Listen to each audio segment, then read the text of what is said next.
एक जमीन दो दावे, एक धरती तीन धर्मों का केंद्र, एक भूभाग लेकिन इतिहास का सबसे लंबा और खूनी विवाद। यह कहानी है इजराइल और फिलिस्तीन की, एक ऐसा संघर्ष जो जमीन का नहीं, पहचान, धर्म, सुरक्षा और इंसानियत का भी है।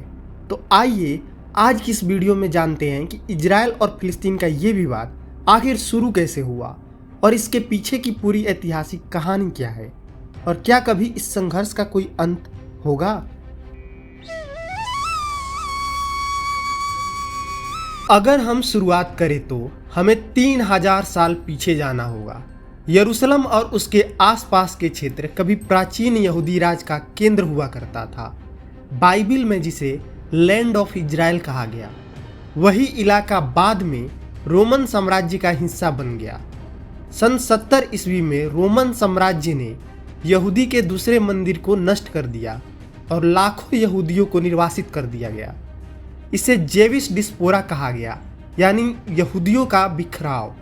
इसके बाद इस भूमि पर इस्लाम आया और 7वीं सदी में इसे मुस्लिम शासकों ने अपने अधीन कर लिया। यहीं पर हजरत मोहम्मद की मिराज की कहानी जुड़ी हुई है, जिससे यरूशलेम इस्लाम के लिए तीसरा सबसे पवित्र स्थल बना। यानी एक ही जमीन पर यहूदी, ईसाई और मुस्लिम तीनों के लिए आस्था का केंद्र हो गया। 1517 से 1917 तक ये क्षेत्र उस्मानी साम्राज्य यानी कि ऑटोमन एम्पायर के अधीन था। 400 साल तक यहाँ मुसलमान, ईसाई और यहूदी सब साथ रहते थे। लेकिन 19वीं सदी में यूरोप में यहूदी विरोध यानी कि एंटीसेमिटिज्म बढ़ने लगा। इसके जवाब में एक आंदोलन शुरू हुआ, जियोनिज्म, जिसका मतलब था कि यहूदियों को उनका अपना राष्ट्र मिलना चाहिए और वो जगह होनी चाहिए उनकी पवित्र भूमि यानी कि पैलेस्टाइन। 1900 के बाद बड़ी संख्या में यहूदी यूरोप से आकर पैलेस्टाइन में बसने लगे। इससे वहाँ पहले से रह रहे अरबों में असंतोष फैलने लगा। वो डरने लगे कि उनकी ज़मीनें छीनी जा रही है। 1917 में प्रथम विश्व युद्ध के बाद ब्रिटेन ने पैलेस्टाइन पर अधिकार कर लिया और इसे ब्रिटिश मैंडेट ऑफ पैलेस्टाइन कहा गया। उसी साल ब्रिटिश सरकार ने बेलफोर डिक्लेरेशन जारी किया, जिसमें कहा गया कि यहूदियों को पैलेस्टाइन में राष्ट्रीय घर मिलना चाहिए। फिर आया साल 1947। द्वितीय विश्व युद्ध के बाद हिटलर द्वारा किए गए यहूदी नरसंहार से दुनिया सदमे में थी और अंतर्राष्ट्रीय दबाव में संयुक्त राष्ट्र ने पैलेस्टाइन को 2 भागों में बांटने का प्रस्ताव रखा। 55% हिस्सा यहूदियों के लिए, 45% हिस्सा अरबों के लिए, और यरूशलेम को अंतर्राष्ट्रीय क्षेत्र घोषित किया गया। यहूदी नेतृत्व ने इस प्रस्ताव को मंजूर कर लिया, लेकिन अरब देशों और फिलिस्तीनियों ने इसे पूरी तरह ठुकरा दिया। 14 मई 1948 को डेविड बेन गुरियन ने स्टेट ऑफ इजराइल की घोषणा कर दी। अगले ही दिन मिस्र, जॉर्डन, सीरिया, इराक और लेबनान जैसे अरब देशों ने मिलकर इजराइल पर हमला कर दिया। इजराइल ने न केवल खुद को बचाया बल्कि और जमीनें भी जीत ली। फिलिस्तीनी अरब को या तो मार दिया गया या वे शरणार्थी बन गए। इस घटना को फिलिस्तीनियों ने नकबा यानी कि कैटास्ट्रोफ नाम दिया, यानी कि एक तबाही जो आज भी उनके कलेक्टिव मेमोरी का हिस्सा है। 1967 में फिर युद्ध हुआ, जिसे 6 डे वार कहा गया।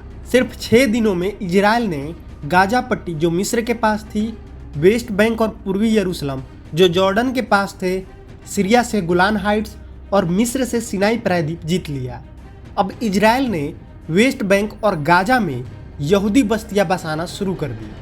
ये बस्तियां आज भी विवाद की सबसे बड़ी वजह है, क्योंकि अंतर्राष्ट्रीय कानून के अनुसार ये अवैध है। 1964 में पीएलओ यानी फिलिस्तीन लिबरेशन ऑर्गेनाइजेशन बनी, जिसका मकसद था इजराइल को ख़त्म करके स्वतंत्र फिलिस्तीन बनाना। यासिर अराफात इसके सबसे प्रमुख नेता बने। 1987 में फर्स्ट इंतिफादा शुरू हुआ, एक जन आंदोलन जो पत्थरों और गोलीबारी में बदल गया। फिर 1993 में ओस्लो एकॉर्ड्स के जरिए इजराइल और पीएलओ के बीच एक ऐतिहासिक समझौता हुआ। पीएलओ ने इजराइल को मान्यता दी और इजराइल ने वेस्ट बैंक और गाजा को फिलिस्तीनी प्रशासन के तहत देने की बात मानी। लेकिन चरमपंथी गुटों जैसे हमास को यह समझौता मंजूर नहीं था। 2006 में गाजा में हमास ने चुनाव जीत लिया और फतह को वहां से बाहर कर दिया। इसके बाद इजराइल और मिस्र ने गाजा पर नाकाबंदी कर दी, जिससे खाद्य, ईंधन और दवा जैसी जरूरत चीज़ें वहां जाना मुश्किल हो गया। हमास ने इजराइल पर रॉकेट दागने शुरू कर दिए। 27 दिसंबर 2008 को इजराइल ने हमास के खिलाफ ऑपरेशन कास्ट लीड शुरू किया। पहले हवाई हमले हुए, फिर जमीनी सैनिकों को गाजा में भेजा गया। करीब 1400 फिलिस्तीनी मारे गए, जिसमें बड़ी संख्या में महिलाएं और बच्चे थे।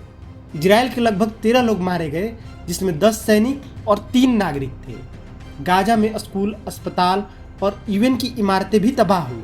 अंतर्राष्ट्रीय दबाव के बाद जनवरी 2009 में युद्ध विराम हुआ, पर गाजा की तबाही और मानवीय संकट ने पूरी दुनिया को हिला दिया।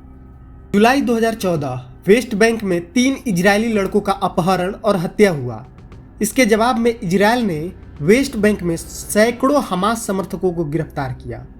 फिर गाजा से रॉकेट दागे गए और युद्ध शुरू हो गया। इजराइल ने फिर से हवाई हमले किए और बाद में जमीनी कार्रवाई भी शुरू की।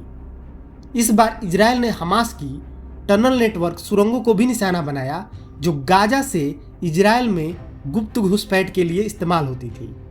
करीब 2200 फिलिस्तीनी मारे गए, जिसमें लगभग 500 बच्चे थे।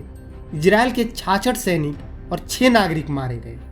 संयुक्त राष्ट्र की रिपोर्ट के अनुसार 70% फिलिस्तीनी निहत्थे आम लोग थे। अंत में 50 दिन तक युद्ध चला। युद्ध सीजफायर के साथ खत्म हुआ, लेकिन गाजा की हालत बद से बदतर हो गई। मई 2021 यरूशलेम के शेख जराह इलाके में फिलिस्तीनी परिवारों को उनके घर से जबरन निकाले जाने की कोशिश की गई। अल अक्सा मस्जिद की परिसर में इजरायली पुलिस और फिलिस्तीनियों के बीच झड़पें शुरू हो गई। इसके बाद हमास ने यरूशलेम पे रॉकेट दागे। इजराइल और हमास के बीच सिर्फ 11 दिन की लड़ाई हुई, लेकिन बेहद घातक। हमास ने 4000 से ज़्यादा रॉकेटें दागे। इजराइल ने गाजा पर प्रिसियन एयर स्ट्राइक किए, जिसमें हमास के कई कमांडर मारे गए। 250 से ज़्यादा फिलिस्तीनी मारे गए, जिसमें करीब 60 बच्चे थे। इजराइल में 13 लोग मारे गए, जिसमें एक भारतीय महिला भी थी। गाजा में कई इमारतें ढह गई। प्रेस, दफ्तर और अपार्टमेंट भी नहीं बचे। अंतर्राष्ट्रीय मध्यस्थता से 21 मई को संघर्ष विराम हुआ, लेकिन दुनिया भर में बड़े स्तर पर विरोध प्रदर्शन शुरू हुआ। आज की स्थिति यह है कि इजराइल दुनिया की एक मजबूत सैन्य शक्ति बन चुका है। वही गाजा और वेस्ट बैंक के फिलिस्तीनी अब भी सीमाओं में कैद हैं, बिजली, पानी, दवा और रोजमर्रा की जरूरत से जूझते हुए। कुछ लोग कहते हैं कि 2 स्टेट सॉल्यूशन ही एकमात्र रास्ता है, लेकिन क्या दोनों पक्ष इसे मानेंगे? सवाल बहुत हैं, जवाब बहुत कम। लेकिन जब तक इंसानियत, न्याय और समझदारी से काम नहीं लिया जाएगा, तब तक यरूशलेम की ज़मीन से खून बहता रहेगा।